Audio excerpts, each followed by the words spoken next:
तो good afternoon बच्चों। आज हम एनसीईआरटी एग्जाम्पलर करेंगे हाइड्रोजन चैप्टर का। इसमें हम आज सिंगल करेक्ट जो क्वेश्चंस हैं उनको करेंगे, यानी कि ए बी सी डी में से कोई एक आंसर सही होगा। एनसीईआरटी एग्जाम्पलर में मल्टी करेक्ट भी है और सब्जेक्टिव टाइप क्वेश्चंस भी हैं, उनको हम बाद में देखेंगे, लेकिन आज हम सिर्फ सिंगल करेक्ट की बात करेंगे। ठीक है बच्चों, तो चलो थोड़ा सा ब्रीफ इंट्रोडक्शन मेरे बारे में। मेरा नाम योगेश्वर है और मैंने बीटेक किया था आईआईटी कानपुर से। 2021 में ही मैंने अभी रिसेंटली ग्रेजुएट हुआ हूँ मैं आईआईटी कानपुर से। तो बच्चों आगे देखते हैं। अगर आप अपनी परफॉर्मेंस को और अच्छा करना चाहते हैं तो आप अनअकैडमी के सब्सक्रिप्शंस ले सकते हैं। अनअकैडमी का कोई भी सब्सक्रिप्शन लेने पर अगर आप योग 10 प्रोमो कोड यूज़ करते हैं तो बच्चों आपको 10% ऑफ मिलता है। उस 10% को आप कहीं भी इस्तेमाल कर सकते हैं अपनी पढ़ाई में। अगर आपको अनअकैडमी किसी भी वीडियो में कुछ इनअप्रोप्रिएट कंटेंट दिखता है तो आप उसको रिपोर्ट कर सकते हैं। आपको रिपोर्ट कैसे करना है, आपको इस वीडियो के डिस्क्रिप्शन में एक लिंक मिलेगा बक्स बाउंटी करके, उसको आप क्लिक करेंगे तो गूगल फॉर्म खुल जाएगा। उसमें आपको जो भी कंसर्न लगता है वो आप लिख सकते हैं। आपको एडुकेटर का बिहेवियर सही नहीं लगा या आपको कुछ कंटेंट से इशू है तो आप उसको लिख सकते हैं। अगर आपके कंसर्न सही पाया गया तो आपके पास मौका है कि आपको पैसे दिए जा सकें, आपको प्राइज मनी दी जा सके, आपके पास प्राइज मनी जीतने का मौका है। ठीक है, आगे देखते हैं। अगर आप अनअकैडमी के साथ जुड़ते हैं तो आपके पास मौका होता है कि आप अनलिमिटेड डाउट पूछ सकें, आप कभी भी डाउट पूछ सकें। आपको आपके हर डाउट का हाई क्वालिटी हिंदी और इंग्लिश सॉल्यूशन प्रोवाइड किया जाएगा। आपको एमसीक्यू क्वेश्चंस के एग्जैक्ट मैच प्रोवाइड किए जाएंगे। आपको इंस्टेंट और एक्यूरेट सॉल्यूशन दिए जाएंगे लैक्स ऑफ क्वेश्चंस में से, और आपको असिस्टेंट दी जाएगी आपके होमवर्क में। अनअकैडमी हर रविवार यानी हर संडे एक कॉम्बैट स्कॉलरशिप टेस्ट ऑर्गेनाइज करवाता है, जिसमें आपके पास मौका होता है 1 करोड़ तक की स्कॉलरशिप जीतने का। इसमें करना कुछ नहीं है, बहुत इजी से क्वेश्चंस आते हैं। 60 मिनट के अंदर आपको 30 क्वेश्चंस करने होते हैं, और ये हिंदी और इंग्लिश आप दोनों में टेस्ट दे सकते हैं। ये टेस्ट आप अपने एंड्रॉयड फ़ोन या फिर लैपटॉप पे दे सकते हैं। और इसमें आपके पास मौका होता है 1 करोड़ तक की स्कॉलरशिप जीतने का। अगर आपकी रैंक 1 से 3 आती है तो आपको 100% फ्री अनअकैडमी का सब्सक्रिप्शन मिलता है प्लस का। अगर आपकी रैंक 4 to 10 आती है तो आपको इसमें 75% ऑफ मिलता है। अगर आपकी रैंक 11 to 50 आती है तो आपको 50% ऑफ मिलता है। और अगर आपकी रैंक 51 to 100 आती है तो आपको 25% ऑफ मिलता है अनअकैडमी के प्लस सब्सक्रिप्शन पे। तो आप इनको अवेल कर सकते हैं। अनअकैडमी के जो सब्सक्रिप्शन हैं वो दो आते हैं, जैसे कि मैं आपको बता रहा हूँ, एक प्लस और एक आइकॉनिक। जो प्लस सब्सक्रिप्शन होता है उसमें क्या फ़ायदे हैं, आपको लाइव क्लासेस मिलती है आपके घर के कंफर्ट से। आपको अनलिमिटेड एक्सेस मिल जाता है सभी कोर्सेज का जो अनअकैडमी में मौजूद है। आपको इंडिया के टॉप एडुकेटर से पढ़ने का मौका मिलता है। आपके रेगुलर डाउट क्लियरिंग और आंसर राइटिंग सेशंस होते हैं। आपको पूरा सिलेबस कवर किया जाता है।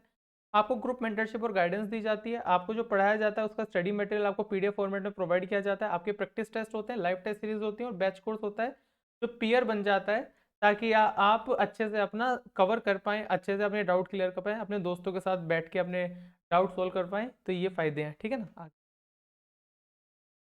तो जो प्राइसिंग है अनअकैडमी सब्सक्रिप्शंस की वो ऐसी है, कुछ प्लस की जो प्राइस पड़ेगा आपको 24 महीने का, वो आपको 25,000 पड़ेगा, यानी कि 1,042 रुपये आपको एक महीने का आपका प्राइस पड़ेगा। और अगर आप इसमें योग 10 प्रोमो कोड यूज़ कर लेंगे तो आपको 10% ऑफ मिल जाएगा। अगर आप योग 10 प्रोमो कोड यूज़ करेंगे तो 10% आपको ऑफ मिल जाएगा। जैसे मैं बता रहा था, अनअकैडमी के दो सब्सक्रिप्शन आते हैं, एक प्लस और एक आइकॉनिक। तो जो आइकॉनिक सब्सक्रिप्शन है उसमें क्या फ़ायदे हैं, आपको एक पर्सनल मेंटर मिल जाता है जो आपको 1 to 1 गाइड करता है। आपके लाइव डाउट सॉल्विंग सेशंस होते हैं, जो आपको एक पर्सनल मेंटर आपका 1 to 1 लाइव डाउट सॉल्व करता है। आपकी वीकली रिपोर्ट होती है जिसमें कि डिटेल्ड एनालिसिस होता है कि आपने कितनी क्विजेस दी, कितने आपने टेस्ट अटेंड करे, ये सब कुछ लिखा होता है। पेरेंट कनेक्ट होता है जिससे कि आप आपके आपके पेरेंट्स से, एडुकेटर आपके पेरेंट्स से बात करके जो आपके लिए अच्छा है, एक म्यूचुअल अंडरस्टैंडिंग से आपके लिए जो अच्छा है वो तैयार करते हैं। एक स्टडी प्लानर बनाते हैं ताकि आप अपना ट्रैक कर पाएँ अपनी परफॉर्मेंस को। और जो बेनिफिट्स प्लस के हैं वो तो आपको मिलते ही मिलते हैं। इसका जो प्राइस है वो 24 महीने का आपको 48,000 रुपये पड़ेगा, यानी कि एक महीने का आपको 2,000 रुपये पड़ेगा। इसमें भी अगर आप योग 10 प्रोमो कोड यूज़ करते हैं तो आपको 10% ऑफ मिल जाएगा। ठीक है बच्चों, आगे देखते हैं। अभी अनअकैडमी का फेस्टिव मेगा सीजन चल रहा है, फेस्टिव ऑफर चल रहा है, जो कि आज जो कल तक चलेगा, यानी संडे तक। जिसमें आपके पास मौका है, अगर आप 12, 15, 18 महीने का सब्सक्रिप्शन लेते हैं तो आपको 4 महीने का फ्री सीबीएसई सब्सक्रिप्शन और 4 महीने का फ्री क्रिएटिव कॉर्नर सब्सक्रिप्शन मिलता है। अगर आप 24, 36, 48 महीने का सब्सक्रिप्शन लेते हैं तो आपको 6 महीने का फ्री सीबीएसई सब्सक्रिप्शन और 6 महीने का फ्री क्रिएटिव कॉर्नर सब्सक्रिप्शन मिलता है। अगर आप 60, 72, 84 महीने का लेते हैं तो आपको 8 महीने का फ्री क्रिएटिव कॉर्नर सब्सक्रिप्शन और फ्री सीबीएसई मिलता है। ये शुरुआत के 10 जो ये शुरुआत के 500 सब्सक्राइबर्स के लिए वैलिड है, और इन पर आपको एडिशनल 10% डिस्काउंट तो मिलेगा ही मिलेगा अगर आप योग 10 प्रोमो कोड यूज़ करेंगे तो। ठीक है बच्चों, तो इतना काफ़ी है, आगे बढ़ते हैं।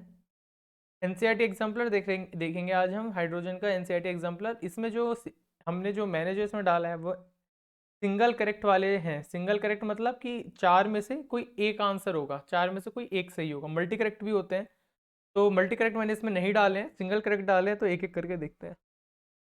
पहला क्वेश्चन है, hydrogen resembles halogens in many respects for which several factors are responsible. ठीक है, of the following factors which one is most important in this respect. पहला, its tendency to lose an electron to form an cation, its tendency to gain an electron in its valence shell to attain stable electronic configuration, its low negative electron gain enthalpy value, या its small size। Basically question है, hydrogen halogen से काफी सारी तरीकों से resemble करता है, काफी सारे तरीकों से हाइड्रोजन और हेलोजन आपस में एक दूसरे के जैसे हैं, लेकिन सबसे ज्यादा इंपॉर्टेंट इनमें से क्या फैक्टर है आपके हिसाब से? सबसे ज्यादा इंपॉर्टेंट फैक्टर क्या है? जो चार फैक्टर्स दे रखे हैं उनमें सबसे ज्यादा इंपॉर्टेंट क्या है? Hydrogen and halogen. हाइड्रोजन और हेलोजन में सिमिलैरिटी है काफी ज्यादा, ये हम जानते हैं, लेकिन ऐसा कौन सा फैक्टर है सबसे ज्यादा इस चीज को सॉलिडिफाई करता है, सबसे ज्यादा इस चीज को बैक करता है कि हाइड्रोजन और हेलोजन में सबसे ज्यादा सिमिलैरिटी है? तो इस चीज का देखना है। आप 45 सेकंड टाइम लीजिए, 45 सेकंड बाद इसको डिस्कस करते हैं।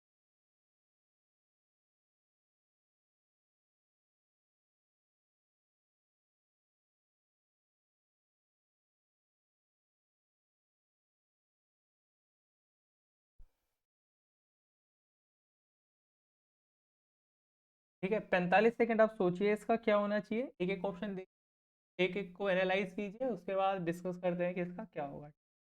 थोड़ा टाइम लीजिए, अपनी एक डायरी लीजिए, डायरी और कॉपी जो भी हो उसमें लिखिए आंसर, और लास्ट में फिर मैच करना कि आपने 18 में से कितने सही करे या कितने आपने गलत करे, तो उसको आपको एक रफ आइडिया मिल जाएगा कि आपकी परफॉर्मेंस कैसी चल रही है। तो चलिए इसका डिस्कस करते हैं। पहला क्या बोल रहा है? Tendency to lose an electron to form a cation. Halogen तो कैटायन बनाते नहीं है, हेलोजन डजंट फॉर्म, है ना, हेलोजन तो कैटायन बनाते नहीं है, जबकि ये कह रहा है कि H प्लस बनता है, तो ये रिसेंबल कर रहा है हेलोजन से, जबकि हेलोजन तो नेगेटिव बनाते हैं, Cl negative, Br negative, F negative. पहला तो मेरा आंसर नहीं होना चाहिए। दूसरा वो कह रहा है it's tendency to gain a single electron in its valence shell to attain stable electronic configuration. क्या बेसिकली कह रहा है ये कि हेलोजन क्या काम करते हैं?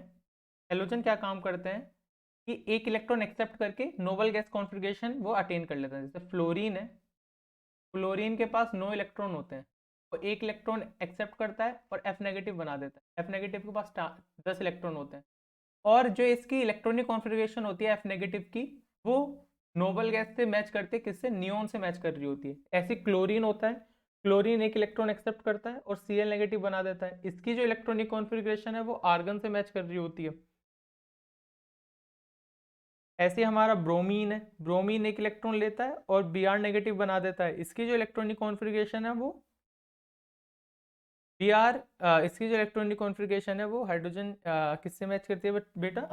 क्रिप्टॉन से, सॉरी बच्चों, क्रिप्टॉन से मैच करती है ना। अब इसी रिस्पेक्ट में एक चीज़ देखो आप, कि जो हमारा हाइड्रोजन है, हाइड्रोजन एक इलेक्ट्रॉन एक्सेप्ट करेगा तो उस H नेगेटिव बना देगा, H नेगेटिव बना देगा, और जो H नेगेटिव की इलेक्ट्रॉनिक कॉन्फ़िगरेशन है वो हीलियम से मैच करेगी। नियोन क्या एक नोबल गैस है,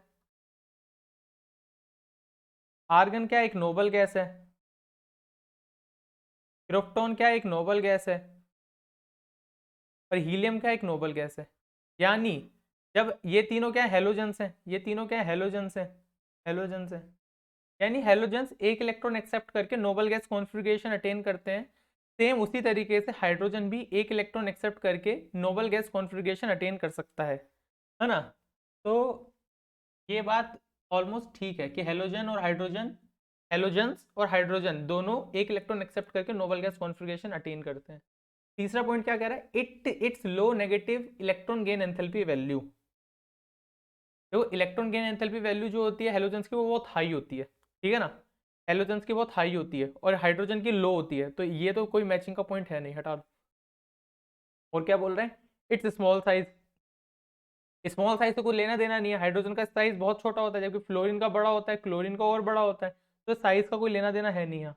तो इसका आंसर होगा सेकंड, कि हेलोजन और हाइड्रोजन दोनों एक इलेक्ट्रॉन लूज करके एक हाइड्रोजन और हीलियम दोनों एक इलेक्ट्रॉन गेन करके नोबल गैस कॉन्फ़िगरेशन अचीव कर लेते हैं, तो इसका आंसर होगा बी, सेकंड। अगला क्वेश्चन बोल रहा है ये, why does H plus ion always get associated with other atoms और मोलिक्यूल। H प्लस जो आयन होता है वो दूसरे मोलिक्यूल्स के साथ ज्यादातर बॉन्ड क्यों बना लेता है, ऐसा क्या है उसके अंदर जो बॉन्ड बना लेता है।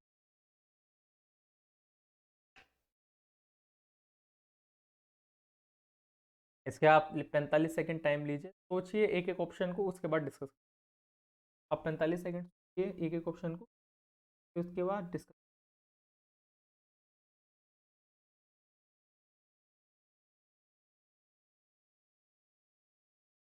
इसमें आप एक एक ऑप्शन देखना, एक एक ऑप्शन देखोगे तभी समझ आएगा, ठीक है ना, तभी डीप तक जा सकते हैं, वरना तो ऊपर ऊपर से रह जाए। तो डिस्कस करें क्या, चलो डिस्कस करें। Ionisation enthalpy of hydrogen resemble that of alkali metals. Question है कि H प्लस काफी सारे एलिमेंट्स के साथ बॉन्ड क्यों बनाता है, बॉन्ड क्यों बनाता है, ये क्वेश्चन है। और ये क्या कह रहा है, ionisation enthalpy of hydrogen resemble that of alkali metal. Ionisation enthalpy जो हाइड्रोजन की होती है वो एल्कली मेटल से के बराबर होती है, ये बात एकदम गलत है। अगर आप अपनी एनसीईआरटी की किताब खोल के देखोगे तो उसमें लिखा है कि हाइड्रोजन की जो आयोनाइजेशन एंथैल्पी है वो रिसेंबल करती है हेलोजन से, ना कि एल्कली मेटल से, तो ये बात गलत है इसकी। It's reactivity similar to halogens. Halogen से अगर रिएक्टिविटी सिमिलर होगी तो वो H प्लस के बॉन्ड फॉर्मेशन कभी नहीं बता पाएगा, क्योंकि जैसे क्लोरीन है वो Cl नेगेटिव होके वो किसी से रिएक्ट करता है और फिर Cl2 या कुछ बनाता है। यहाँ पे H प्लस कर रहा है, यहाँ पे Cl नेगेटिव, यहाँ पे एक एनायन एक्ट कर रहा है और यहाँ पे एक कटायन एक्ट कर रहा है ना, तो डिफरेंस है। तो हेलोजन से तो कंपेयर हम कर ही नहीं सकते, तो हेलोजन से कंपेयर नहीं कर सकते क्योंकि H प्लस की बात कर रहे हैं, तो ये तो ऑप्शन हो ही नहीं सकता, हटा दो, होगा। तीसरा बोल रहा है it resemble both alkali metals and halogens. हाँ बात ठीक है, हाइड्रोजन जो है वो एल्कली मेटल से भी मैचिंग करता है और हेलोजेंस की भी प्रॉपर्टी शो करता है, एल्कली मेटल्स की प्रॉपर्टी भी शो करता है और हेलोजेंस की भी शो करता है। लेकिन यहाँ पे बात हाइड्रोजन की नहीं हो रही है, यहाँ पे H प्लस की हो रही है। H प्लस हेलोजन की तरह नहीं एक्ट करता है, वो सिर्फ एल्कली मेटल्स की तरह एक्ट कर सकता है, और एल्कली मेटल्स की तरह एक्ट करके भी उसकी आयोनाइजेशन एंथैल्पी एल्कली मेटल जितनी नहीं होती है, काफ़ी ज़्यादा होती है, एल्कली मेटल से काफ़ी कम होती है, तो ये ऑप्शन भी नहीं होगा, हटा दो। लास्ट क्या बोल रहा है, loss of an electron from hydrogen atom result in a nucleus of very small size as compare to the other atoms और ion, due to small size it can not free exist. हाँ ये बात सही है, ये बात एकदम ठीक है कि ना, जैसे अगर आप हाइड्रोजन हाइड्रोजन क्या सबसे छोटा एलिमेंट है, सबसे छोटा एलिमेंट है, और उसमें से भी अगर आप एक इलेक्ट्रॉन निकाल दो H प्लस बन जाएगा प्लस इलेक्ट्रॉन, तो H प्लस तो और भी छोटा होगा, अगर हाइड्रोजन इतना है तो H प्लस तो बहुत छोटा होगा। जैसे अगर मैं आपको बताऊं H प्लस का जो एवरेज साइज होता है वो लगभग लगभग कितना होता है, 1.5 इंटू 10⁻³ पिकोमीटर, इतना साइज होता है H प्लस का, तो काफी छोटा साइज है H प्लस का। H प्लस क्या अकेले रह नहीं सकता, और जो दूसरे हमारे पास नॉर्मली एटम्स हैं उनका जो साइज होता है वो पता है कितना होता है, जो अदर एटम्स हैं अदर एटम्स का साइज होता है लगभग 52 220 पिकोमीटर, तो देखो कितना छोटा है, काफी ज्यादा छोटा है ना।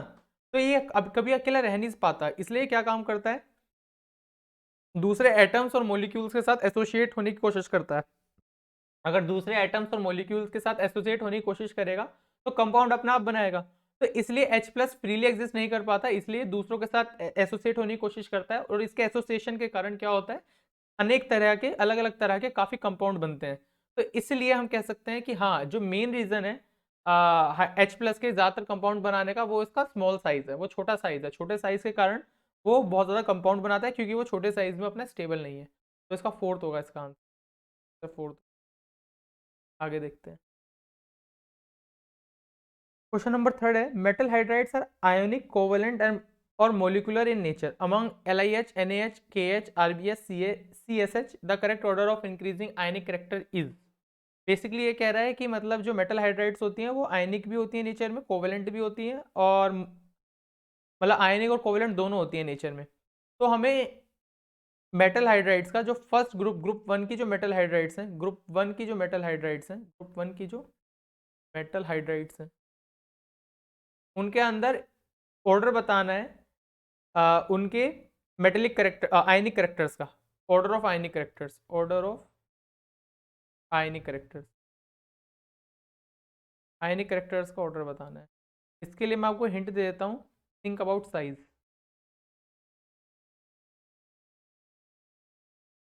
साइज, ठीक है ना, साइज के बारे में सोचो और फिर सोचो। इसके लिए आप ले लो 45 सेकंड का टाइम, उसके बाद इसको डिस्कस, ठीक है बच्चों, 45 सेकंड बाद इसको डिस्कस करते हैं।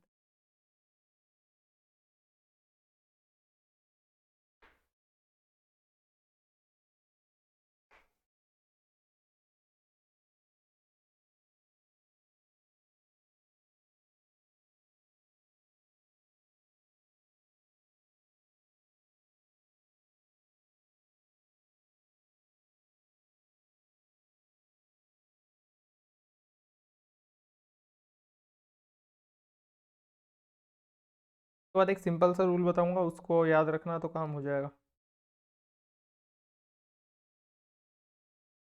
तो आप उस चीज़ के तरह भी देख सकते हो कि आयनिक करेक्टर इस पर डिपेंड करते हैं कि मेटलिक करेक्टर कितने ज़्यादा हैं, तो जिसका ज़्यादा मेटलिक करेक्टर होगा उसके अंदर आयनिक करेक्टर ज़्यादा होंगे, या है ना, जैसे मतलब जो जितना इजीली इलेक्ट्रॉन डोनेट कर पाएगा उसके अंदर ज़्यादा आयनिक करेक्टर्स होंगे। बेसिकली क्या होता है, चलो एक बार इसको आप करते ही हैं, ठीक है ना। देखो ऐसा होता है, आयनिक करेक्टर डिपेंड करते हैं कि कोई एलिमेंट कितना इजीली इलेक्ट्रॉन्स अपने अंदर से निकाल पा रहा है, आयोनाइजेशन एंथैल्पी किसकी कम है, ठीक है। तो ionic characters is inversely proportional to the ionization. तो जो आयोनाइजेशन एंथैल्पी जिसकी कम होगी उसके आयनिक करेक्टर ज़्यादा होंगे, ठीक है ना। जैसे कि आप एक चीज़ इसको देख सकते हो, जैसे सोडियम है, ये ग्रुप है हमारा, इसमें क्या लिथियम, सोडियम, पोटेशियम, रुबिडियम और सीजियम, इस तरह का है हमारा, ठीक है। अब एक चीज़ देखो आप कि लिथियम की जो आयनाइजेशन एंथैल्पी वो सबसे ज़्यादा होगी, सबसे ज़्यादा होगी, तो इसके आयनिक करेक्टर सबसे कम होंगे। ये रिलेशन है ना कि आयनिक करेक्टर, अगर आयनाइजेशन एंथैल्पी ज़्यादा होगी तो आयनिक करेक्टर कम होंगे। और हमने पीरियोडिक क्लासिफिकेशन ऑफ एलिमेंट में एक चीज़ बात पढ़ी थी, हमने पीरियोडिक क्लासिफिकेशन ऑफ एलिमेंट्स में एक बात पढ़ी थी कि down the group ionisation enthalpy decreases. ये चीज़ हमने पढ़ी थी कि नीचे हम जितना जितना जाते हैं तो आयनाइजेशन एंथैल्पी हमारी कम होने लगती है। तो क्या होगा, नीचे आयनिक करेक्टर इंक्रीज हो जाएंगे, है ना, यानी डाउन हमारा आयनिक करेक्टर इंक्रीजेस, आयनिक करेक्टर इंक्रीजेस, ये होगा।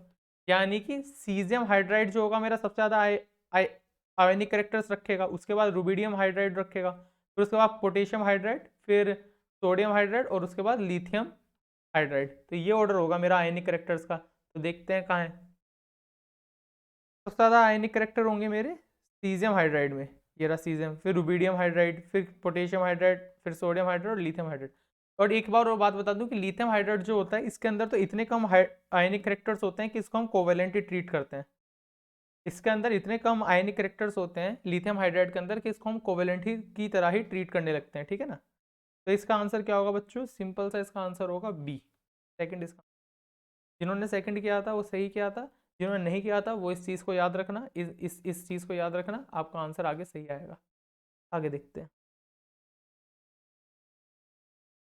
Okay, which of the following hydride is electron precise hydride. ये इजी क्वेश्चन है, इजी क्वेश्चन है। आप 45 सेकंड का टाइम आपके, करिए। एक चीज, एक हिंट दे देता हूँ कि तीन तरह के हाइड्राइड्स होती हैं कोवेलेंट हाइड्राइड्स में। एक होता है हमारा इलेक्ट्रॉन लेस, इलेक्ट्रॉन लेस या इलेक्ट्रॉन डेफिशिएट कह लो, इलेक्ट्रॉन डेफिशिएट, इलेक्ट्रॉन डेफिशिएंट। फिर होता है इलेक्ट्रॉन प्रिसाइज,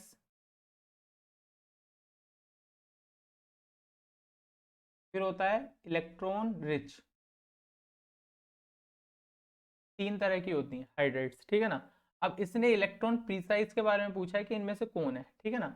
और हाइड्राइड मेटल हाइड्राइड्स जो होती हैं सिंपली सिंपल सा जो सॉरी मेटल हाइड्राइड्स बोल रहा हूँ, जो हाइड्राइड्स होते हैं सिंपली हाइड्रोजन के साथ किसी दूसरे एलिमेंट का कंपाउंड होता है, मॉलिक्यूल होता है, उसको हाइड्राइड बोल देते हैं। तो ये आपका हिंट है कि तीन तरह के हाइड्राइड होती हैं। अगर तीन तरह की हाइड्राइड होती हैं तो बताओ कि इसमें से कौन सी इलेक्ट्रॉन प्रीसाइज है, ये चीज़ आपको बता। इजी क्वेश्चन है, अगर आता होगा तो मुश्किल से ये एक चुटकी भर का, मतलब कितना ही मतलब 10 सेकंड कहाँ है। चलो डिस्कस करें, चलो करते हैं। पहला जो है, पहला हमें दे रखा है B2H6। B2H6, हाँ ठीक है लिख सकते। BH3 में अगर मैं बनाऊँ इस तरह का H बन जाएंगे, हाँ बन जाएंगे। अब इसके पास क्या है, यहाँ पे वैकेंट है कि जो हमारा बोरोन है, hydrogen helium lithium boron, beryllium boron, तो बोरोन का क्या है हमारा, बोरोन के पास आउटर मोस्ट शेल में, आउटर मोस्ट शेल में, आउटर मोस्ट शेल में बोरोन के पास 3 इलेक्ट्रॉन, और तीनों इलेक्ट्रॉन इसने शेयर कर लिए। यहाँ देखो, है ना, तीनों इलेक्ट्रॉन शेयर कर लिए। जैसे कि अगर मैं दिखाऊं, बोरोन के इलेक्ट्रॉन मान लो नीले रंग के हैं, तीनों इसने शेयर कर लिए हैं, तीनों शेयर कर लिए हैं, है ना। अब देखो बोरोन के पास कोई इलेक्ट्रॉन नहीं बचा है, लेकिन बोरोन के पास एक वैकेंट ऑर्बिटल बचा है ना, जिसमें इलेक्ट्रॉन आ सकते हैं, ठीक है। तो इसलिए इसको जो बोलेंगे, इसके पास क्या है, इलेक्ट्रॉन की कमी है, इसके पास जगह खाली है, तो इसको क्या बोलेंगे हम, इलेक्ट्रॉन डेफिशिएंट, इलेक्ट्रॉन डेफिशिएंट, यानी कि इसके पास इलेक्ट्रॉन की कमी है, ठीक है ना। ये तो मेरा आंसर होगा नहीं, मुझे तो इलेक्ट्रॉन प्रीसाइज चाहिए था। अब NH3 को देखते हैं, NH3 देखते हैं बना के कैसा बनेगा, NH और यहाँ पे लोन पेयर। अब ये लोन पेयर का मतलब क्या है, ये एक्स्ट्रा इलेक्ट्रॉन्स है, एक्स्ट्रा इलेक्ट्रॉन्स है, ये बॉन्ड बनाने में काम नहीं आ रहे हैं। जब बॉन्ड बनाने में काम नहीं आ रहे हैं तो क्या है, इसके पास इलेक्ट्रॉन ज्यादा है, तो इसको मैं क्या बोल सकता हूँ, इलेक्ट्रॉन रिच। इलेक्ट्रॉन ज्यादा का मतलब इलेक्ट्रॉन रिच, जिसके पास पैसा ज्यादा उसको रिच बोलते हैं, जिसके पास इलेक्ट्रॉन ज्यादा उसको इलेक्ट्रॉन रिच बोलते हैं। इलेक्ट्रॉन रिच हाइड्राइड बोल सकता हूँ, है ना, जिसके पास इलेक्ट्रॉन ज्यादा उसको इलेक्ट्रॉन रिच हाइड्राइड बोल सकता हूँ। इसके पास इलेक्ट्रॉन की कमी थी, ये इलेक्ट्रॉन डेफिशिएट था, और NH3 के पास इलेक्ट्रॉन ज्यादा है, तो ये भी मेरा आंसर नहीं होगा। H2O देखते हैं, H2O देखते हैं, H2O में कैसा होगा, OH, यहाँ लोन पेयर, यहाँ लोन पेयर, तो इसके पास भी इलेक्ट्रॉन ज्यादा हैं, ये भी क्या है, ये इसके पास भी इलेक्ट्रॉन ज्यादा हैं, ये इलेक्ट्रॉन्स बॉन्ड बनाने में तो काम आ नहीं रहे हैं, ये एक्स्ट्रा इलेक्ट्रॉन्स है। इसके पास भी अगर एक्स्ट्रा इलेक्ट्रॉन्स है तो ये क्या है, ये भी इलेक्ट्रॉन रिच है, ये भी इलेक्ट्रॉन रिच है, तो ये भी मेरा आंसर नहीं होगा। अब देखते हैं CH4 को, CH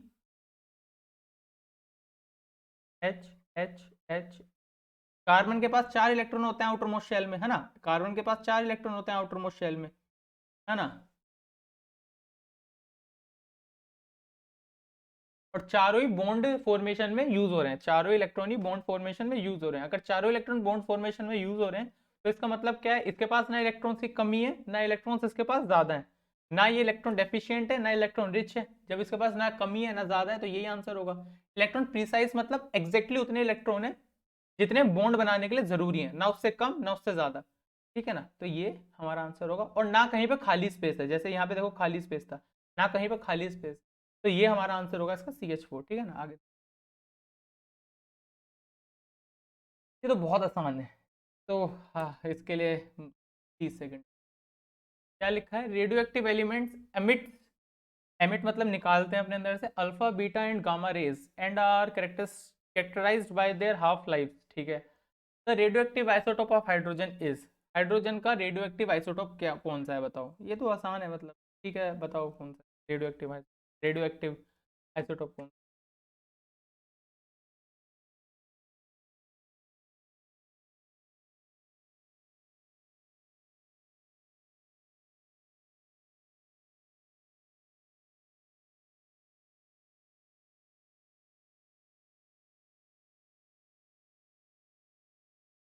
इस क्वेश्चन में ना, इस क्वेश्चन से के अलावा कई सारी बातें करेंगे, तब इस क्वेश्चन में तो ये पता ही होगा आप लोगों को, या आसान, नहीं पता तो बता दूंगा, चलो डिस्कस करते हैं।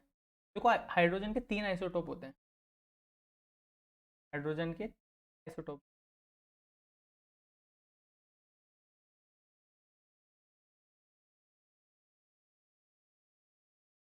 सबसे पहले होता है प्रोटियम।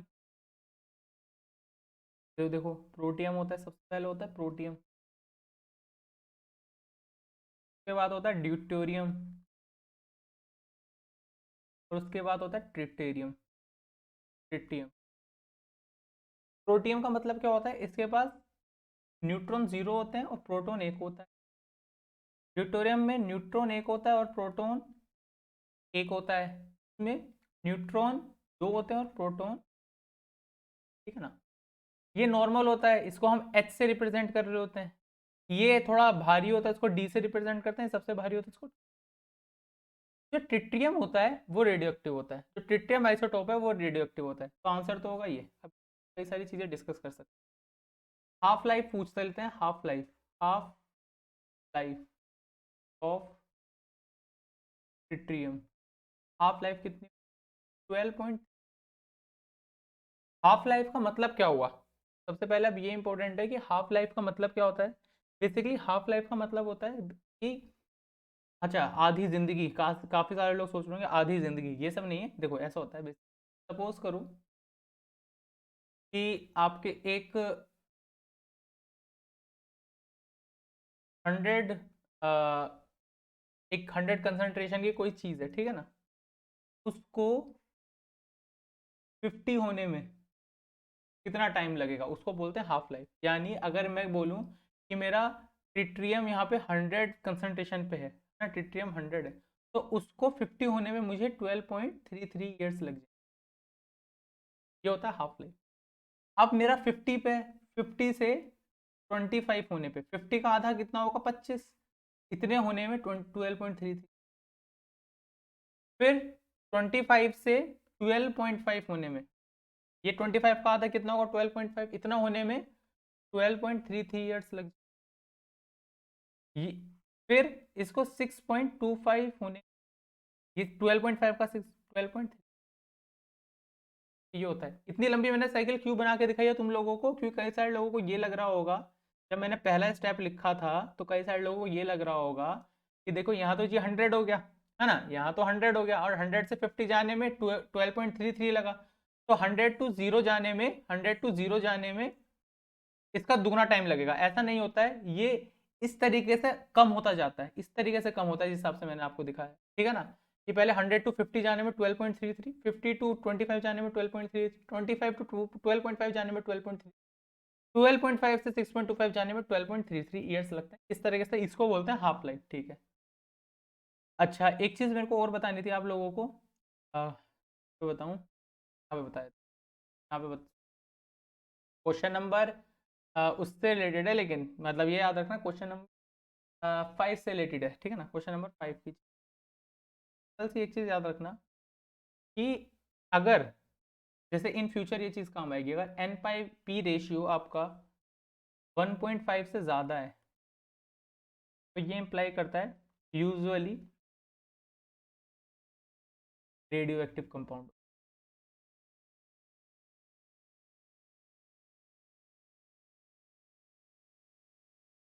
देख रहे हो, अगर आपका N by P ratio, N यहाँ पे, एन है हमारा यहाँ पे न्यूट्रॉन्स, नंबर ऑफ,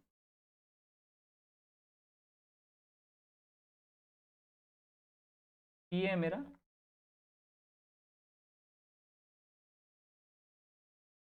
ठीक है। अगर मेरा एन बाई पी रेशियो 1.5 से ज़्यादा आ रहा है ना, number of neutrons by number of protons मेरा 1/5 से ज़्यादा आ रहा है, तो इसका मतलब वहाँ पर रेडियो एक्टिविटी के चांस हैं।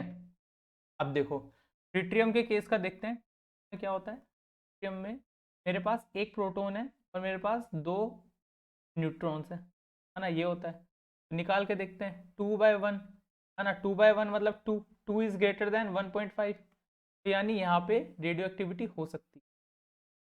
अगर आप कभी भूल जाओ कि मतलब ट्रिटियम रेडियो एक्टिव है या ड्यूट्रियम रेडियो एक्टिव है, तो उसमें एन बाई पी रेशियो निकाल के देख लेना। ड्यूट्रियम का एन बाई पी रेशियो कितना आएगा, एन एक है पी एक है, यानी एक है तो 1 आएगा। 1 क्या है, लेस देन है 1.5 से, तो यहाँ रेडियो एक्टिविटी नहीं होगी, है ना, इसलिए ट्रिटियम रेडियो एक्टिव। तो ये चीज़ इंपॉर्टेंट थी। ये चीज़ क्या है आपको, ये जो है ना एन बाई पी रेशियो अगर 1.5 से ज़्यादा है तो वो रेडियो एक्टिव हो सकता है यूजुअली, तो ये चीज़ आपको आगे काम आएगी, काफ़ी ज़्यादा आगे काम आएगी, ये तो क्या ही काम। फिर भी देखते हैं। चलो क्वेश्चन नंबर 6 देखते हैं, ये थोड़ा सा interesting question. Consider the reaction hydrogen peroxide plus HI gives I2 plus 2H2, ठीक है। HOCl plus H2O2 gives H3O plus hydronium ion मतलब plus chlorine negative plus O2, ठीक है। Which of the following statement is correct about H2O2 with reference to these reactions? Hydrogen peroxide is an first option an oxidizing agent in both A and B, an oxidizing agent in A and reducing agent in B, a reducing agent in A and oxidizing agent in B, a reducing agent in both A and B। अच्छा ठीक है, oxidising और reducing agent बताना है basically कि H2O2 कहाँ पे oxidising agent की तरह काम कर रहा है और कहाँ पे रिड्यूसिंग एजेंट की तरह काम कर रहा है। तो एक छोटा सा हिंट ले लो, मेरा हिंट है ऑक्सीडेशन स्टेट लिख लो सबकी, राइट। ऑक्सीडेशन स्टेट लिखो, आपको क्लियर कट आंसर दिख जाएगा कहाँ पे वो ऑक्सीडाइजिंग एजेंट की तरह काम कर रहा है और कहाँ पे रिड्यूसिंग एजेंट की तरह काम कर रहा है। 45 सेकंड लो, वर्कआउट करो, आंसर लिखो चैट बॉक्स में, कमेंट सेक्शन में जहाँ आंसर लिखना है लिखो, अपनी कॉपी में आंसर लिखो, उसके बाद डिस्कस करते हैं और डिस्कस करते हैं।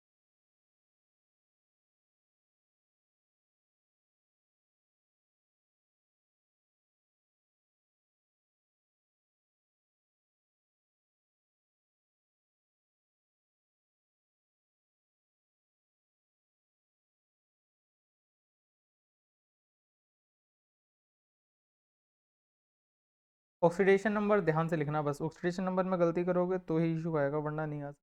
ऑक्सीडेशन नंबर में गलती नहीं करोगे तो सब ठीक है।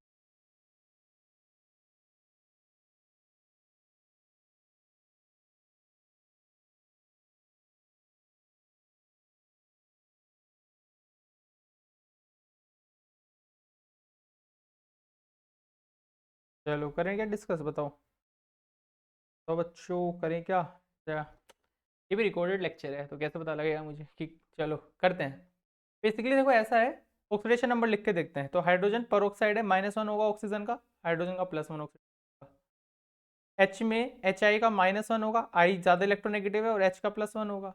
H2O में यहाँ पे देखो ये 0 होगा I2 का, यहाँ पे H का +1 और ऑक्सीजन का -2। ठीक है, यहाँ तक सब बढ़िया है ना, कोई दिक्कत नहीं। पहले इसी का निकाल लेते हैं कि यहाँ पे कैसे एक्ट कर रहा है ये। तो यहाँ पे आई जो है हमारा नेगेटिव से, आई का देखो, आई का क्या हुआ है, आई हमारा -1 से 0 चला गया है, यानी ऑक्सीडेशन हो गया है, ऑक्सीडेशन हुआ है।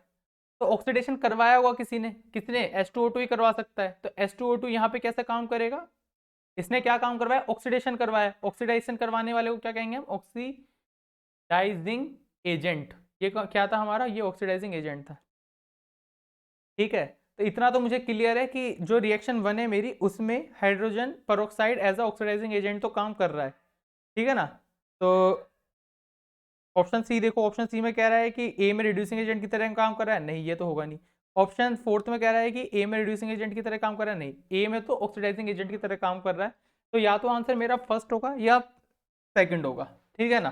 चलो यहाँ निकाल के देखते हैं क्या आएगा ऑक्सीडेशन।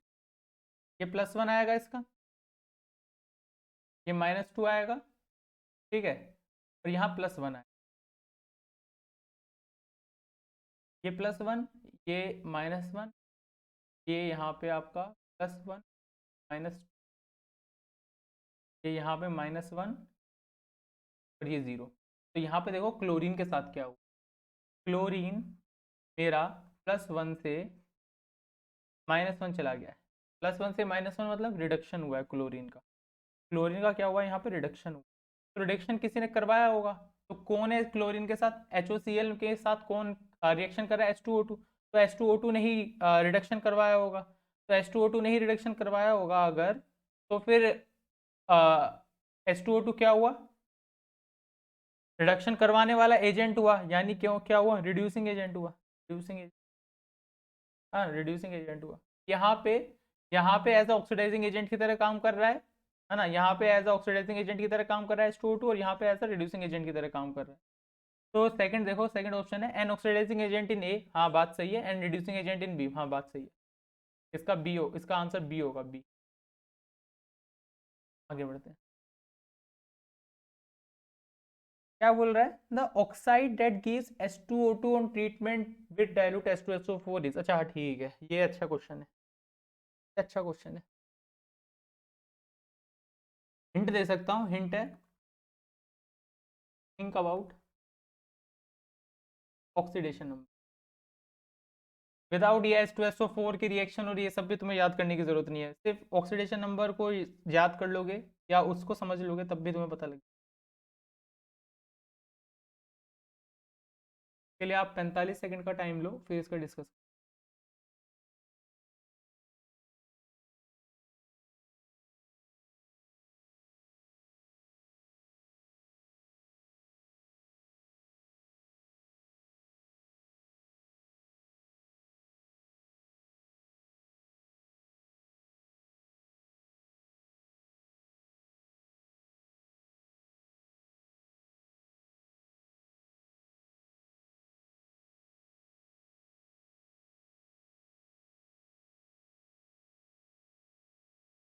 पहले इस क्वेश्चन में ट्रिक बताऊंगा कि हल्की सी ट्रिक क्या है कि किससे जल्दी से बता सकते हैं, उसके बाद इसको डिटेल में बताऊंगा।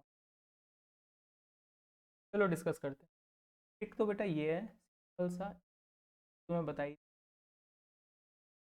ये उसमें रिडॉक्स रिएक्शन की बात है कि oxygen can show -1/2 oxidation state in oxidation with only alkali and alkaline earth. Second जो बात थी, जो फ्लोरीन के लिए मैंने बताई थी कि oxygen will show positive oxidation only when it is bonded with fluorine. ये दो बात मैंने बताई थी, इसमें जो पहली वाली बात है ना वो इंपॉर्टेंट है, वो इसमें काम करे। क्या? देखो कि ऑक्सीजन क्या है, सिर्फ एल्कली और एल्कली अर्थ मेटल के साथ -1 और -1/2 ऑक्सीडेशन स्टेट शो कर सकते हैं। सुपर ऑक्साइड पर ऑक्साइड वो एल्कली और एल्कली अर्थ मेटल के साथ ही बना। तो इसमें अगर आप सिर्फ ये भी देख लोगे ना कि एल्कली अर्थ मेटल के साथ किस ऑक्सीजन कब लिंक्ड है, तब भी आपका आंसर हो जाएगा। पी भी हमारा ना एल्कली मेटल है ना एल्कली अर्थ मेटल है। बी ए हमारा एल्कली अर्थ मेटल है ना। बी ए हमारा क्या होता है, barium, hydrogen, helium, lithium, barium. Barium group 2 का फर्स्ट एलिमेंट है, ग्रुप 2 का फर्स्ट एलिमेंट है, तो ये एल्कलाइन अर्थ मेटल है ना, एल्कलाइन अर्थ मेटल है। एम क्या है, मैग्नीसी, ये ग्रुप डी का एलिमेंट है, एल्कलाइन अर्थ मेटल नहीं है। टी क्या है, टाइटेनियम, ये भी एल्कलाइन अर्थ मेटल नहीं है, हटा दो। तो आंसर होगा ये हो गया ट्रिक से। अब एक चीज और बताते हैं विदाउट ट्रिक, अगर तुम्हें बिल्कुल ही डीप में जाना है तो देखो ऐसा है, बैरम ऑक्साइड Na2O7, इनके अंदर होते हैं परोक्साइड लिंकेज, परोक्साइड लिंकेज। इस परोक्साइड लिंकेज का मतलब क्या होता है, इनके अंदर कुछ बॉन्ड इस तरह से जुड़े होते हैं, मतलब O, फिर O आपस में बॉन्ड बनाता है और इस तरह का। लेकिन और ये क्या काम करते हैं, जब ये H2SO4 से रिएक्ट करते हैं तो फिर ये मेटल परोक्साइड बना देते हैं, मेटल परोक्साइड बना देते हैं, ठीक है ना। लेकिन जो हमारा जो तीन हमारे ऑप्शन थे ना, PBMN TiO, इनके अंदर ऐसा होता है MnO, PbOO, TiOO, कुछ इस तरीके से बॉन्ड बने होंगे, तो इसमें क्या लिंकेज नहीं होती। ये जो होता है ना परोक्साइड, परोक्साइड लिंकेज नहीं होती है, तो इसलिए परोक्साइड कंपाउंड भी नहीं बना। कॉन्सेप्चुअली समझना ज़्यादा मुश्किल है, इसलिए मैं कह रहा हूँ ट्रिक याद रखना कि जो ऑक्सीजन सिर्फ परोक्साइड कंपाउंड बनाता है एल्कली और एल्कली अर्थ मेटल के साथ। इसमें आपने एल्कली अर्थ मेटल देख लिया, सिर्फ बैरियम था, तो ये आंसर। इस तरह से आप आराम से निकाल सकते हैं विदाउट कोई हेडेक के। चलो अगला देखते हैं क्या बोल रहा है। Which of the following equation depict the oxidizing nature of H2O2। H2O2 का ऑक्सीडाइजिंग नेचर इनमें से कौन सी रिएक्शन बताती है। सिंपल सा है, अभी वैसे हमने देखा भी है इसको, लेकिन सिंपल सा है, इसमें आपको क्या करना है, ऑक्सीडेशन नंबर लिख लो सबके, ऑक्सीडेशन नंबर लिख लो। जहां पे जहां पे ऑक्सीडेशन नंबर दूसरे एलिमेंट का बढ़ रहा होगा वहां पे वो ऑक्सीडाइजिंग एजेंट की तरह काम कर रहा होगा, है ना। तो एक बार लिख लो सबके, 45 सेकंड का टाइम देता हूँ, बात करते हैं।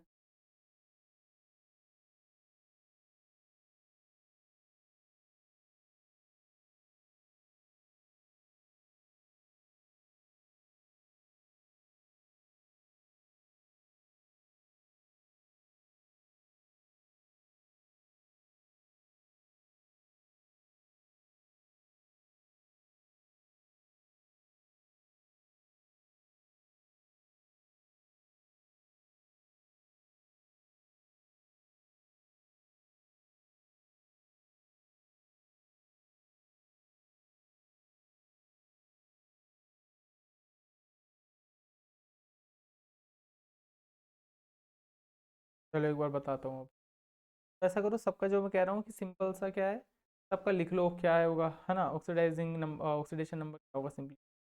ठीक है, Mn4 है, Mn4 ये -2 होगा, ये -2 होगा तो यहाँ पे प्लस, ये +1 होगा, ये +1 -1, ये +2। तो Mn के बारे में देखो, Mn +2 से +7, +7 से +2 गया है, यानी Mn क्या हुआ, यहाँ पे Mn का रिडक्शन हुआ है, रिडक्शन हुआ है, तो यहाँ पे H2O2 एज अ रिड्यूसिंग एजेंट की तरह काम कर रहा होगा। R को मैं लिख देता हूँ रिड्यूसिंग एजेंट, और O को मैं लिख देता हूँ ऑक्सीडाइजिंग एजेंट।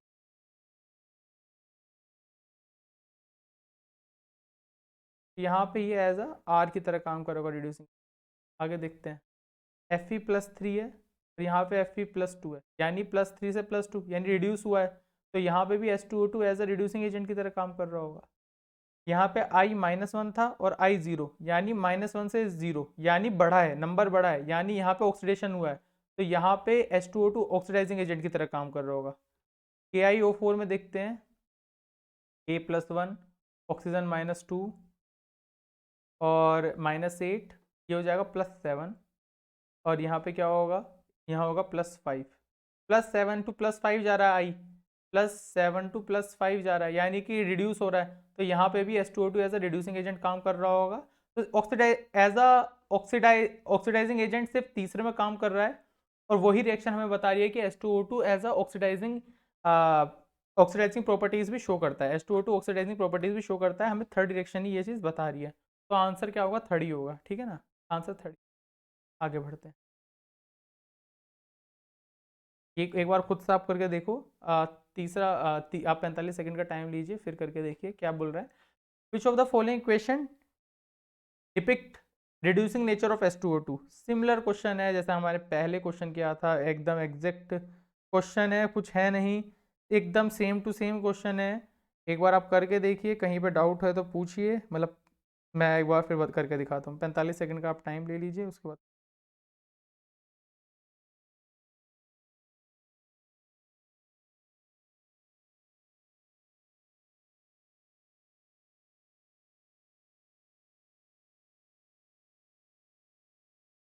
चलो करें क्या। 45 सेकंड का आप टाइम ले लीजिए, फिर करते हैं, बता देना जब करना हो।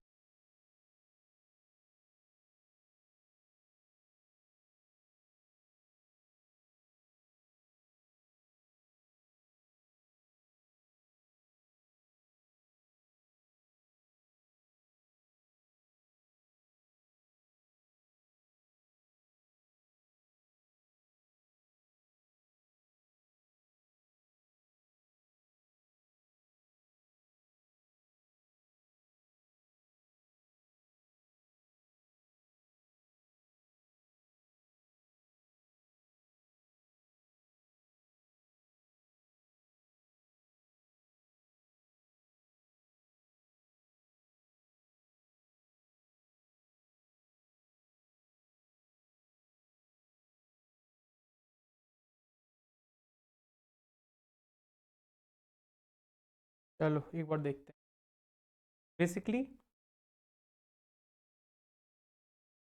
बेसिकली आप देखो इसका कैसे कर सकते हैं। एक बार आप सबका रिएक्शन लिख के देखते हैं, मतलब सबको ऑक्सीडेशन नंबर लिख के देखते हैं। यहाँ पे साइनाइड जो होगा वो -1 शो कर रहा होगा, है ना, -1 × 6 यानी 6, यानी यहाँ पे आयरन +2 शो कर रहा होगा। यहाँ पे साइनाइड -1 यहाँ भी शो कर रहा होगा, लेकिन 3 +3, तो यहाँ पे +2 से +3 जा रहा है आयरन, तो ये इसका क्या होगा, ऑक्सीडेशन, और ये एज अ ऑक्सीडाइजिंग एजेंट काम कर रहा होगा। इसने आयरन को ऑक्सीडाइज करवाया, Fe को ऑक्सीडाइज करवाया, तो एज अ ऑक्सीडाइजिंग एजेंट की तरह यहाँ पे काम कर रहा होगा। ठीक है ना, यहाँ देखते हैं I2 0, I-1, यानी रिड्यूस हो रहा है, रिड्यूस हो रहा है, तो किसी ने रिड्यूस करवाया होगा, तो यहाँ पे इसने एज अ रिड्यूसिंग एजेंट की तरह काम कर रहा होगा। यहाँ देखते हैं +2 से +4 जा रहा है, यानी ऑक्सीडेशन नंबर बढ़ रहा है, यानी ऑक्सीडेशन हो रहा है, तो यहाँ पे एज अ ऑक्सीडाइजिंग एजेंट की तरह काम कर रहा होगा। यहाँ पे +2 है Pb का, और यहाँ पे Pb का कितना होगा, और S का -2 है। यहाँ देखते हैं -2 इसका होगा, Pb का तो +2 ही होगा, लेकिन S का यहाँ पे +6 हो जाएगा, तो +2 से +6 जा रहा है Pb, तो यहाँ पे भी ये एज अ ऑक्सीडाइजिंग एजेंट की तरह काम कर रहा है। सिर्फ रिड्यूसिंग एजेंट वो सेकंड वाले में काम कर रहा है ना। तो ये हमें बताता है रिड्यूसिंग नेचर H2O2 का, यही रिएक्शन हमें बता रही है रिड्यूसिंग नेचर H2O2। सिंपल सा था। ये तो और भी ज़्यादा सिंपल है, इसके लिए तो मैं आपको 10 सेकंड 10 सेकंड का टाइम दूंगा, बस 10 सेकंड में आप बता दीजिए, लिख दीजिए, उसके बाद ये करते हैं। ये तो बहुत ज़्यादा सिंपल है।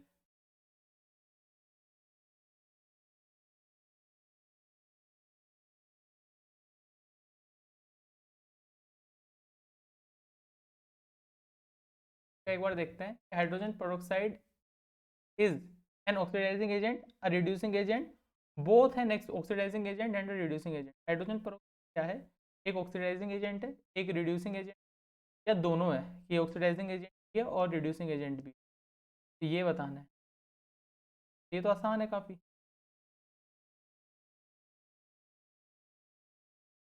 देखो अभी तो हमने देखा था कि जो हाइड्रोजन पेरोक्साइड है वो ऑक्सीडाइजिंग एजेंट की तरह भी काम कर रहा था। देखो जैसे अभी जैसे हम देखा था बच्चों, इस रिएक्शन इस क्वेश्चन में हमने देखा था, या इसका कोई से भी देख लो, यहाँ पे देखो वो एज अ रिड्यूसिंग एजेंट की तरह काम कर रहा है, और यहाँ पे देखो एज अ ऑक्सीडाइजिंग एजेंट की तरह काम कर रहा है। यानी वो ऑक्सीडाइजिंग और रिड्यूसिंग दोनों एजेंट की तरह काम कर रहा है। तो यानी hydrogen peroxide act both as an oxidising agent as an reducing agent. Answer third. Which of the following reaction increase production of hydrogen from synthesis gases? इनमें से कौन सी रिएक्शन हाइड्रोजन का प्रोडक्शन इंक्रीज करती है सिन गैस से? तो इसलिए आपको पहले सिन गैस पता होना चाहिए कि क्या होता है। आपको मैं 45 सेकंड का टाइम देता हूँ, उसके बाद इसको डिस्कस करते हैं, ठीक है बच्चों? 45 सेकंड बाद इसको डिस्कस करते हैं, ठीक है? आपको इसके लिए लेकिन पहले सिन गैस पता होना चाहिए कि सिन गैस क्या होती है। अगर आपको सिन गैस नहीं पता होगी तो मुझे नहीं लगता कि इसका आंसर आप सही दे पाओगे। सिन गैस आपको पता होनी चाहिए, ठीक है? चलो करते हैं इसको भी।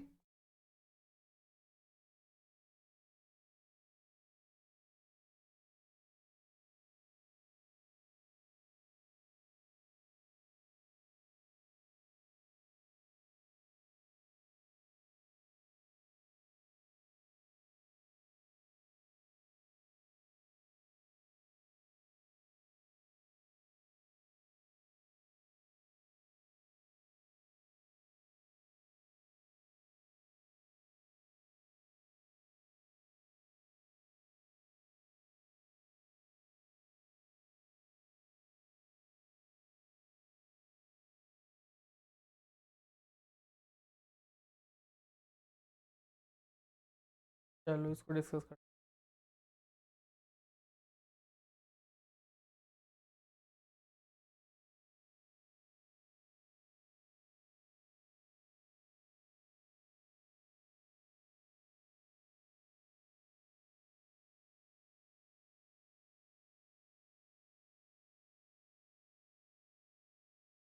देखो कौन सा होता है, सिनगैस होता है, वो सिंपली क्या होता है, हम CO है ना प्लस H2 से क्या होता है, हम काफ़ी सारे कंपाउंड्स का सिंथेसिस कर सकते हैं, है ना? काफ़ी सारे कंपाउंड्स का हम सिंथेसिस कर सकते हैं। तो इसलिए जो इसमें रिएक्शन होगी, ये CO प्लस H2O की जो रिएक्शन है, ये रिएक्शन हम यूज़ करते हैं काफ़ी सारे प्रोडक्ट्स को बनाने के लिए, है ना? और इसका हम यूज़ करते हैं डाईहाइड्रोजन को बनाने के लिए एक मास लेवल पे सिंथेसिस गैस से। तो इसका आंसर होगा 3। ना इसका ये होगा C+H2O कुछ नहीं, H4+H2O कुछ नहीं, और इथेन प्लस H2 कुछ नहीं, आंसर होगा कार्बन मोनोऑक्साइड प्लस H2। ये इंपॉर्टेंट है, सिन गैस कहते हैं या वाटर गैस कहते हैं, वाटर गैस या सिन गैस, ठीक है ना? तो ये काफ़ी इंपॉर्टेंट है, CO H2O को वाटर गैस या सिन गैस कहते हैं, ये काफ़ी ज़्यादा इंपॉर्टेंट है। ये चीज़ आप याद रखना, आपके बहुत काम आएगी।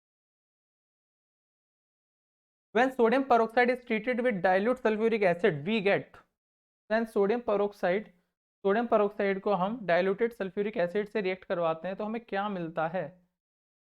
ये इजी है, मतलब अगर आप हल्का सा, मैं हिंट दे देता हूँ, हिंट है, think about ion exchange. Ion exchange, ion exchange के बारे में सोचो, आपको आंसर मिल जाएगा कि आयन एक्सचेंज रिएक्शंस कैसे होती हैं, डबल डिस्प्लेसमेंट कैसे होता है, डबल डिस्प्लेसमेंट के बारे में सोचो, आंसर मिल जाएगा।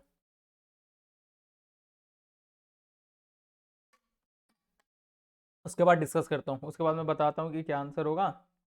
45 सेकंड का आपको टाइम देता हूँ, 45 सेकंड में आप सोचो, उसके बाद करते हैं।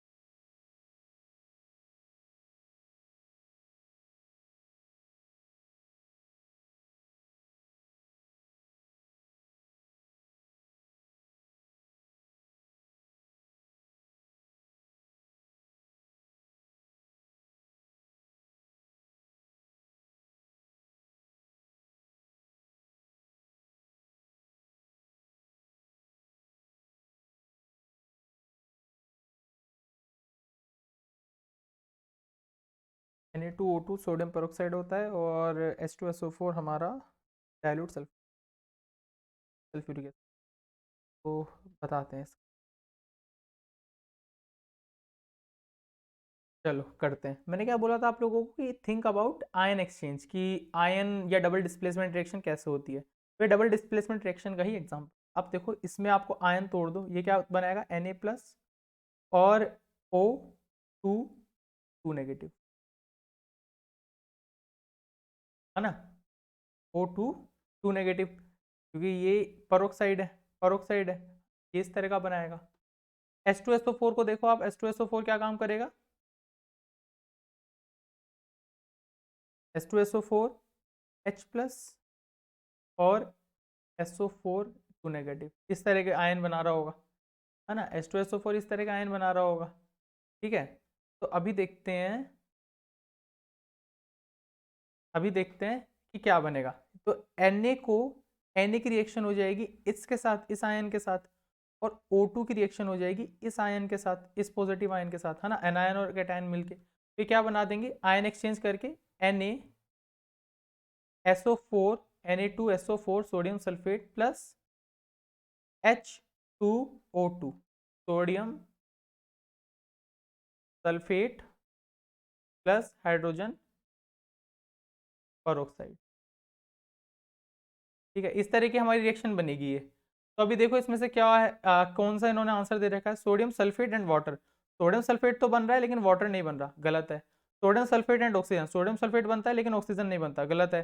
Sodium sulphate hydrogen and oxygen, ये भी गलत है, हाइड्रोजन तो बन ही नहीं रहा है हमारा, ना ऑक्सीजन बन रहा है। Sodium sulphate and hydrogen peroxide, हाँ सही है, ये होगा इसका answer, sodium sulphate and hydrogen peroxide. इसमें एक चीज अगर ये होती बच्चों, मान लो कि सोडियम सल्फेट बना और H2O2 बना, अब मैंने इसको हीट दे दी है या फिर मैंने सूरज के सामने रख दिया है ना, अल्ट्रावायलेट रेडिएशन डाल दिया, इस तरह कुछ काम कर दिया है मैंने, तो क्या होगा, देखो NaSO4 को तो कुछ नहीं होगा, है ना, लेकिन H2O2 टूट जाएगा, H2O2 H2O प्लस O2 में टूट जाएगा। तो अगर जेई में या कहीं पे तुम्हें क्वेश्चन आया, अगर वो बोलें कि हमने सोडियम पेरोक्साइड को ट्रीट करा डाइल्यूटेड सल्फ्यूरिक एसिड के साथ, फिर उससे जो प्रोडक्ट बना उसको हमने हीट कर दिया या उसको हमने उसके ऊपर हमने सूरज की किरणें डाल दी, ठीक है ना, तो जो प्रोडक्ट बनेगा वो हमारा H2O और O2 बनेगा। उस केस में हमारा जो आंसर सही होगा वो ये होगा कि sodium sulphate, water and oxygen. इस तरह का आंसर भी आपको आ सकता है, मतलब इस तरह का भी बोल सकता है। इसका तो आंसर फोर्थ ही होगा, लेकिन सपोज करो वो बोलता है कि आखिर मैंने फर्दर हीट कर दिया या फिर सूरज की किरणें डाल दी, है ना, एचवी रेज डाल दी, इस तरह का कुछ कर दिया काम, तो फिर वो H2O2 टूट के H2 और O2 में टूट जाता है, ठीक है ना। तो ये याद रखना। चलो ओके, ये इंपॉर्टेंट है काफी ज्यादा, ये है, इसको तो आप ले लो, 1 मिनट सोचो, अच्छे से सोचो। ये hydrogen peroxide is obtained by the electrolysis of, electrolysis किसके, इलेक्ट्रोलिसिस के बाद हाइड्रोजन पेरोक्साइड हमको मिलता है। ये काफी इंपॉर्टेंट है बच्चों, ये काफी इंपॉर्टेंट है, ये इंपॉर्टेंट है काफी, ये इंपॉर्टेंट है। ये मैं जब पढ़ा रहा था मैंने तब भी बताया था कि ये काफी इंपॉर्टेंट है। इसके इलेक्ट्रोलिसिस से हमें हाइड्रोजन पेरोक्साइड मिलता है, ये है। वाटर के, सल्फ्यूरिक एसिड के, हाइड्रोक्लोरिक एसिड के, या फ्यूज सोडियम पेरोक्साइड के, यानी कि Na2O2 के, या HCl के, या H2SO4 के, या फिर H2O, किसके इलेक्ट्रोलिसिस से हमें H2O2 हाइड्रोजन पेरोक्साइड मिल सकता है, मिलता है या मिल सकता है, जो भी बताओ। चलो आंसर अगर तुम लोगों ने निकाल लिया तो बहुत अच्छा है, वरना आंसर मैं बताता हूँ, आंसर होगा इसका सेकंड। सल्फ्यूरिक एसिड के इलेक्ट्रोलिसिस से हमें हाइड्रोजन पेरोक्साइड मिलता है, और उसकी जो रिएक्शन है एक बार वो लिख लो, वो बहुत ज़्यादा इंपॉर्टेंट है। देखो ऐसा होता है, H2SO4 होता है, H2SO4 को आपने पानी में डाला, पानी में डालने के बाद वो ब्रेक होता है H+ में और HSO4 नेगेटिव, ठीक है ना। पानी में डालने के बाद क्योंकि वो H+ निकाल देगा तो HSO4 नेगेटिव बनेगा। HSO4, दो मॉलिक्यूल HSO4 के कंबाइन करते हैं, उनका इलेक्ट्रोलिसिस होता है, और हमारे पास जो बनता है वो बनता है HO3SO4SO3H, ये बनता है, ठीक है ना। अब देखो जो HSO4 था, उसने अपने आप को दो हिस्सों में तोड़ लिया, SO3। देखो इस तरीके से तोड़ लिया उसने।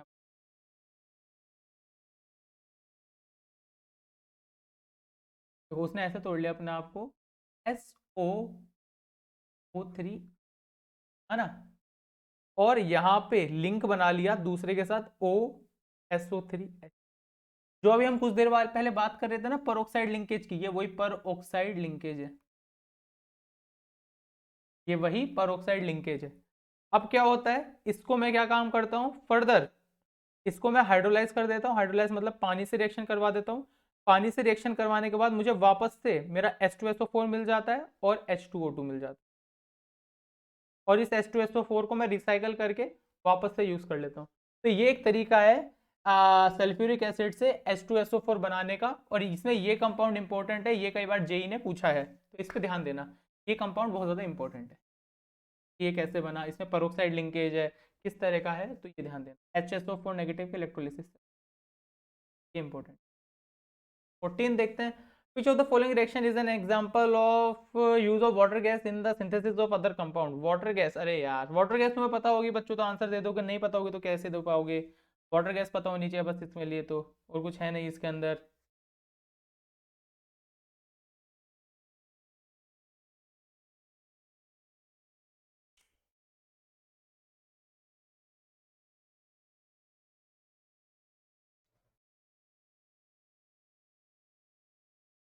वाटर गैस क्या है, कंपाउंड से मिथेनॉल टाइप के कंपाउंड होते हैं, उनको बनाने में काम आती है। अब इतना मैंने बता ही दिया है तो आंसर पता ही लग गया होगा आपको, है ना। देखो जो CO+H2 है, ये हमारी होती है वाटर गैस या सिन गैस, ठीक है। CO+H2, ठीक है। मैंने शायद पहले CO+H2O बता दिया है, वो गलत है, माफ करना मुझको। CO+H2 होती है वाटर गैस या सिन, और ये मेथनॉल बनाने के लिए काम आती है। तो इसका जो आंसर होगा वो फोर्थ होगा, ठीक है। आगे देख, तो कुछ था नहीं। विच of the following ion will cause hardness in water sample, कि इनमें से कौन सा आयन रिस्पॉन्सिबल होता है हार्डनेस के लिए वाटर के अंदर, है ना, बताओ।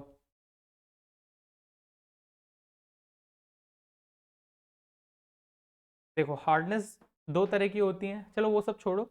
आप बताओ कि हार्डनेस के लिए इनमें से कौन सा आयन रिस्पॉन्सिबल।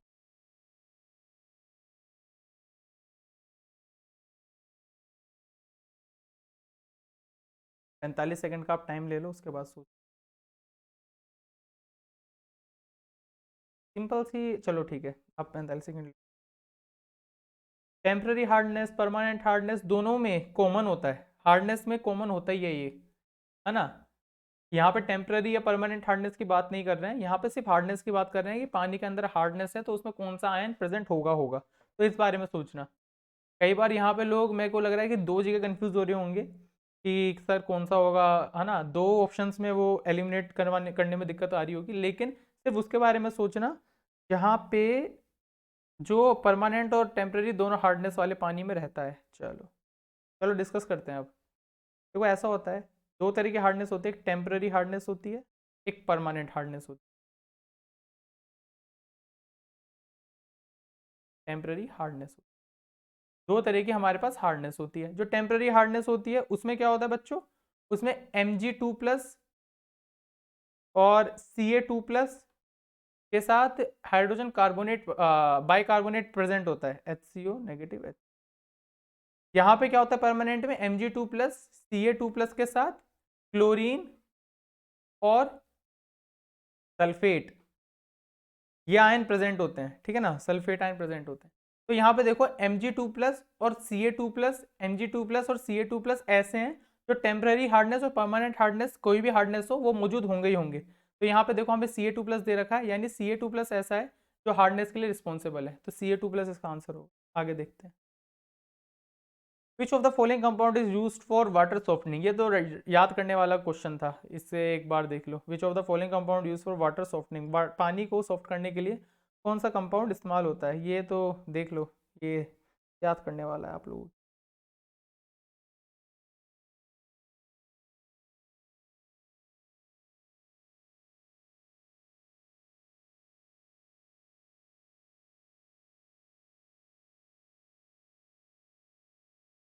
30 सेकंड का टाइम, 30 सेकंड में इसको डिस्कस करते हैं।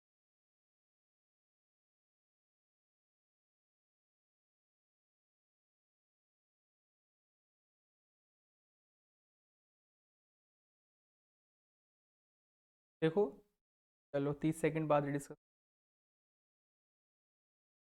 ये याद करने वाला है, इसमें कुछ ऐसा नहीं है कि हाई फाई कुछ है, मतलब कुछ कुछ आप लॉजिक लगा सकते हो। याद है तो आप दे दोगे 10 सेकंड में, 5 सेकंड में। नहीं याद तो क्या ही दोगे।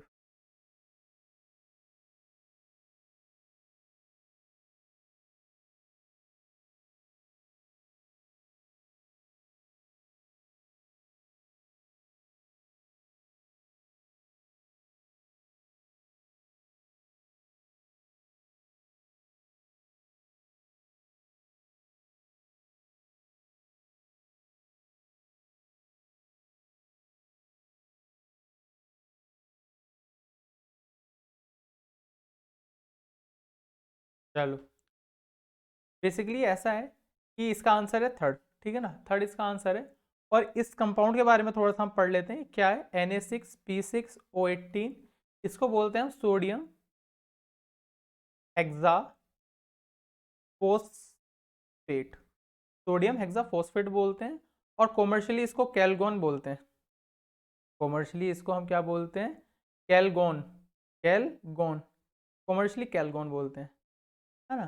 तो ये हमारा यूज होता है पानी को सॉफ्ट करने के लिए, तो ये चीज़ याद रखना, सोडियम हेक्साफोस्फेट यूज होता है, जिसको कॉमर्शियली कैलगोन बोलते हैं, पानी को सॉफ्ट करने के लिए। और इसकी जो रिएक्शन होती है वो ये देखो, ये होती है कैल्शियम क्लोराइड जैसे मौजूद है पानी के अंदर, उसके अंदर हमने कैलगोन डाला या सोडियम हेक्साफोस्फेट कुछ भी कह लो, तो वो इस तरह का कॉम्प्लेक्स बना देता है, NaCl बना देता है। NaCl हमारे लिए कोई खतरा नहीं है पानी के अंदर हो तो, इस तरह का कॉम्प्लेक्स बना लेता है। इस कॉम्प्लेक्स को हम निकाल सकते हैं पानी से बाहर और फिर हमारा पानी साफ हो जाता है। ठीक है, आगे देखते हैं। Elements of which of the following groups of periodic table do not form hydrides. Okay, ये भी याद करने वाला है, लेकिन काफ़ी इंपॉर्टेंट क्वेश्चन है, याद करने वाला है लेकिन काफ़ी इंपॉर्टेंट। ये कौन से ग्रुप के एलिमेंट हैं जो हाइड्रेट्स नहीं?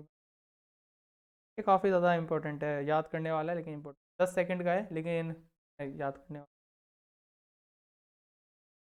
देखो, आंसर पता है तो ठीक है, नहीं पता तो लिख के दिखा देता हूँ। ग्रुप 14 में CH4 नाम का हाइड्रेट बनता है, मीथेन हाइड्रेट बनता है।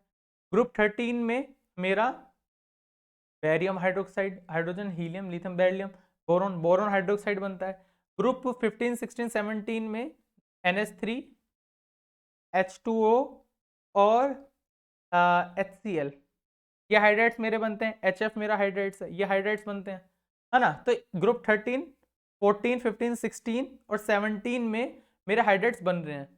ग्रुप 7 और 8 और 9, ग्रुप 7 8 और 9 हाइड्रेट्स नहीं बनाते। जिन बच्चों ने मेरा कल का लेक्चर देखा होगा उन्हें पता होगा कि ग्रुप 7 8 9 हाइड्रेट्स नहीं बनाते, और ये बहुत ज़्यादा इंपॉर्टेंट बात है, बहुत ज़्यादा इंपॉर्टेंट है। इसके ऊपर क्वेश्चन आ रखे हैं, इसके ऊपर क्वेश्चन आ रखे हैं जेई में, अगर उनको कुछ थोड़ा सा भी टिपिकल क्वेश्चन पूछना है तो कुछ ऐसा क्वेश्चन पूछेंगे, ठीक है ना। उसके बाद लास्ट है, ये भी हाइड्रेट के ऊपर है हमारा। इसके बताओ कि only one element of dash forms hydride. अच्छा, ये तो यार पता ही है अब तुम लोगों को। 10 सेकंड का टाइम, 10 सेकंड में डिस्कस करते हैं इसको। ये कह रहा है कि इनमें से कौन सा ऐसा ग्रुप का एलिमेंट है जो हाइड्रेट बनाता है, ये चीज कह रहा है। ये तो आपको पता ही है, इसमें अब क्या, पिछले क्वेश्चन में और इसमें यही है, लेकिन इसमें एक इंपॉर्टेंट बात है जो बतानी है मेरे को बस। चलो देखो, आपको पता ही है कि 7 8 और 9 तो हाइड्रेट नहीं बनाते, तो ग्रुप 6 ही हाइड्रेट बनाएगा। लेकिन इसमें एक इंपॉर्टेंट बात यह है कि ग्रुप 6 में सिर्फ एक एलिमेंट हाइड्रेट बनाता है, सिर्फ एक एलिमेंट हाइड्रेट बनाता है, और वो हाइलाइट वो एलिमेंट है Cr, क्रोमियम, और वो बनाता है CrH। सिर्फ एक हाइड्राइड बनती है ग्रुप 6 में, तो जिसका नाम है CrH, ठीक है ना। 7 8 और 9 में कोई हाइड्रेट बनती नहीं है, नो हाइड्रेट फॉर्मेशन। और ग्रुप 6 में सिर्फ एक जो CrH बनाता है, क्रोमियम, ठीक है ना। तो चलो आज का बस यहीं तक रखते हैं। अगर आपको ये लेक्चर अच्छा लगा तो आप अनअकैडमी स्कॉलर्स के जो यूट्यूब चैनल है, सॉरी टेलीग्राम चैनल है, उसको ज्वाइन कर सकते हैं, ताकि आपको अपडेट्स आते रहें जब भी हम कोई नया लेक्चर लें। आप अनअकैडमी का ऐप इंस्टॉल कर सकते हैं गूगल प्ले स्टोर से या एप्पल ऐप स्टोर से, और उसमें अगर आप योग 10 प्रोमो कोड यूज़ करेंगे तो आपको फ्री एक्सेस मिल जाएगा कई सारे फीचर्स का उसमें। और अगर आप कोई सब्सक्रिप्शन लेते हैं तो उसमें योग 10 प्रोमो कोड यूज़ कर लीजिए, आपको 10% ऑफ मिल जाएगा। आप लाइक कर दीजिए इस वीडियो को, अगर आप देख रहे हैं तो शेयर कर दीजिए अपने दोस्तों के साथ, बेल आइकन दबा दीजिए, इस चैनल का सब्सक्राइब कर दीजिए हमारे चैनल को, और हर एग्जाम को हम क्रैक कर लेंगे, चाहे जेई हो चाहे सीबीएसई हो कुछ भी हो। तो मिलते हैं मंडे को सेम टाइम 2 से 3। चलो बच्चों bye, have a nice day, happy Diwali, अपना ध्यान रखना, अच्छे से बनाना दिवाली, कुछ खूब मिठाइयाँ खाना, खूब मजे करना। चलो बाय बच्चों, बाय।